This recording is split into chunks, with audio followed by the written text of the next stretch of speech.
It's 1943. Allied forces are storming the beaches of Salerno, Italy, stepping directly into a hail of German machine gun fire. Men are diving for cover. The sand explodes around them. Artillery shakes the earth. The air itself seems to be screaming. But then, cutting through all of it, a sound. A strange, haunting sound. Bagpipes. Striding up the beach, completely ignoring the bullets, is a British officer. He is not carrying a rifle. He is not crawling for cover.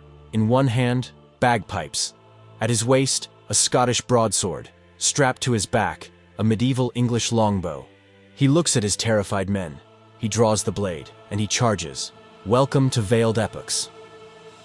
This is the completely insane, 100% true story of Lieutenant Colonel John Malcolm Thorpe Fleming Churchill, also known simply as Mad Jack. To understand Mad Jack, you first need to understand the world that made him. John Churchill was born in 1906 into the fading twilight of the British Empire, an era when the ideal of the gentleman warrior was still very much alive. The kind of man who could quote Kipling, ride a horse at full gallop, shoot an arrow through a playing card at 30 yards, and still be home in time for tea. He was educated at the Royal Military College at Sandhurst. He served in Burma in the 1930s. He was, by any definition, a highly trained professional soldier. But Mad Jack was something else too. He was a man who genuinely believed the world had taken a wrong turn. That somewhere between cavalry charges and honor codes, humanity had made a terrible mistake by inventing the machine gun.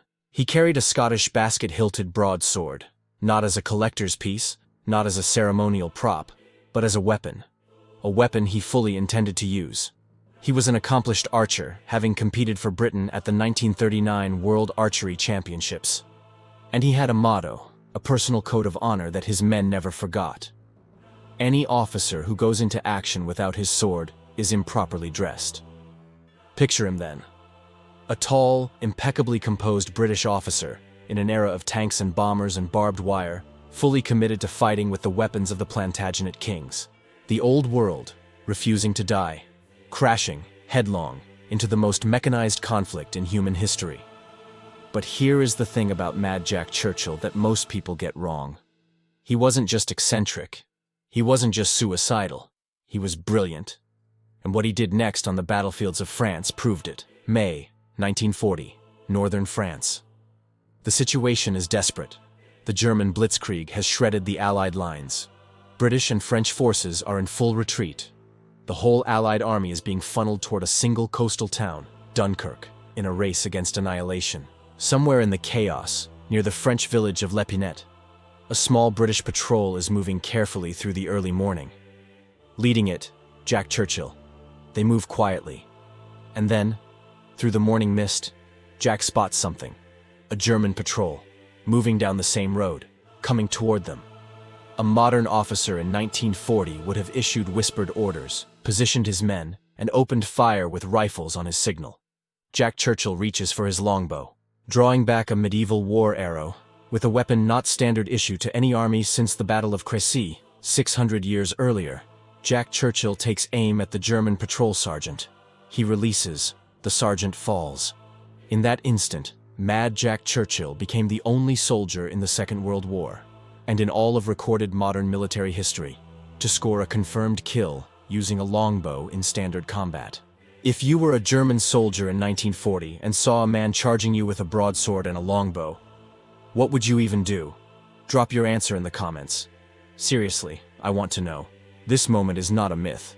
It is not legend. It is documented in British military records. And the tactical elegance of it, a silent kill that triggered a coordinated ambush with zero warning, shows that the man behind the bow was not a madman. He was a psychologist of war. After Dunkirk, many British officers quietly reassessed their methods. Mad Jack Churchill did the opposite. He joined the newly formed British Commandos, the elite raiding force purpose-built for chaos, speed, and disruption.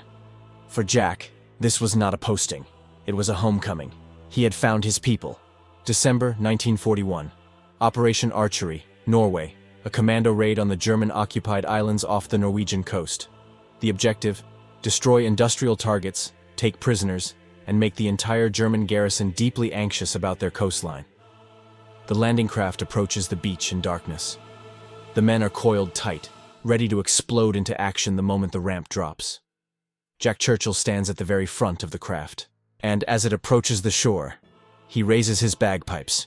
He begins to play the March of the Cameron Men. The sound rolls across the dark Norwegian fjord. The Germans on shore hear it. The Commandos behind him hear it. The ramp drops. Jack hurls a grenade toward the German positions, then he draws his broadsword and runs. The raid is a success, and to his men, Jack Churchill becomes something beyond an officer. He becomes a force of nature, but his most audacious moment is still to come. Italy, 1943. The rocky hills above the town of Molina. Jack Churchill leads a small commando team into a German-held position, at night, in silence. What follows sounds, frankly, impossible.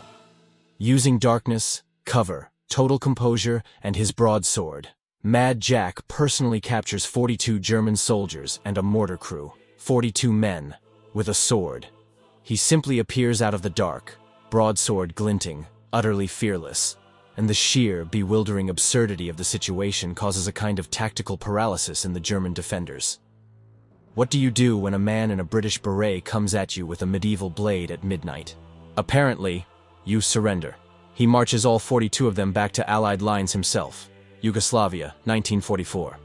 Churchill is now operating with Yugoslav partisan forces, the irregular fighters resisting the German occupation. It is brutal, grinding, close-quarters warfare. Exactly his kind of fight. Then disaster. His small force is caught in a German ambush. The battle is catastrophic. One by one, his men are cut down.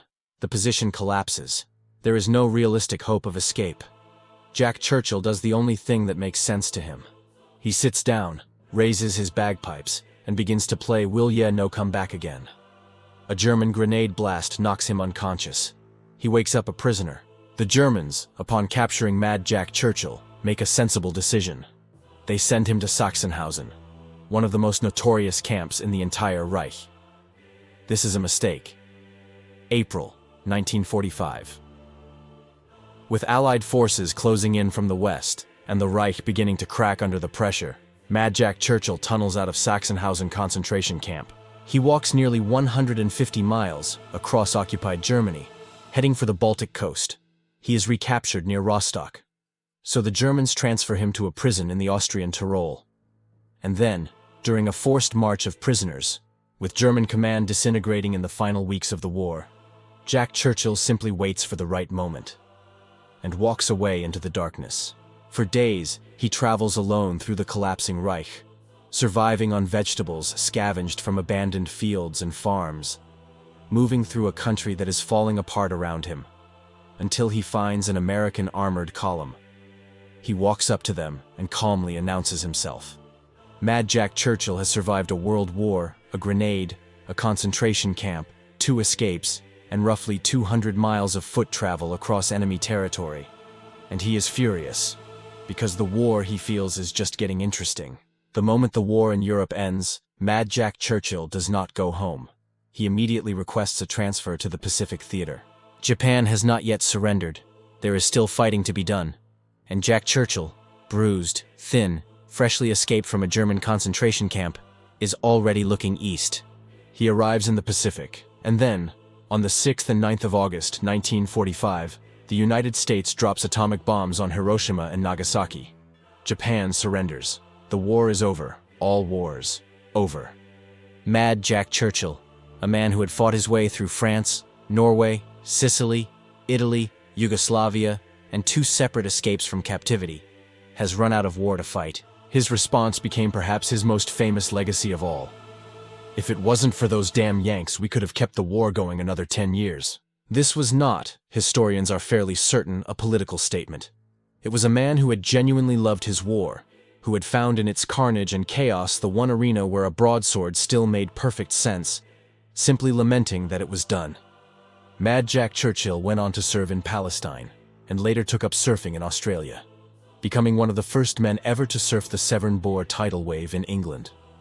He died in 1996, aged 89. He never stopped being, in some fundamental way, a man out of time. But here's what makes him more than a colorful footnote. In a war defined by mechanized death, by industrialized killing on a scale the world had never seen, Jack Churchill's insistence on fighting as an individual, with individual weapons, carrying the full weight of individual courage, was not absurd. It was a statement. Whether he knew it or not, and some historians believe he understood this completely, he was arguing, with every sword charge and every bagpipe recital under fire, that war was not simply a matter of machines and munitions, that the man behind the weapons still mattered, that personal courage, even in 1943, still had a role to play. The echoes of that argument have never really gone away. If this is the kind of history you didn't learn in school, the kind that leaves you genuinely questioning how much you've been missing, then you are in exactly the right place. Subscribe and ring the bell so you don't miss what comes next. And before you go, one question. Do you think Mad Jack was a military genius who understood psychological warfare, or just completely, beautifully out of his mind? I'll see you in the next one. Stay curious.